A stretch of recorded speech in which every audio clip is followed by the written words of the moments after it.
నీ జీవిత పయనంలో ఎంతో మందిని విడిచిపెట్టి ఉండొచ్చు. చెయ్యి పట్టి జీవిత కాలం అంతా నడిపిస్తారనుకునే వారు నీకు దూరమై ఉండొచ్చు. నువ్వు ఒంటరిగా మిగిలిపోయి ఉండొచ్చు.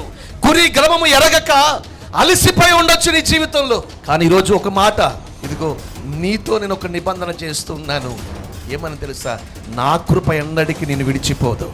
బంధువులు విడిచిపోవచ్చేమో కానీ, స్నేహితులు విడిచిపోవచ్చేమో కానీ, లోకంలో ఉన్నవారు విడిచి వెళ్ళొచ్చేమో కానీ, దేవుని కృప ఎన్నడికి మనల్ని విడిచిపోదు. నీకు జ్ఞానము లేకపోవచ్చేమో కానీ నా దేవుని కృప నీతో ఉండబోతా ఉంది. నీ దగ్గర చదువుకోవడానికి ఆర్థిక సహాయం లేకపోవచ్చేమో కానీ నా దేవుని కృప నీతో ఉండబోతా ఉంది. హల్లెలూయా.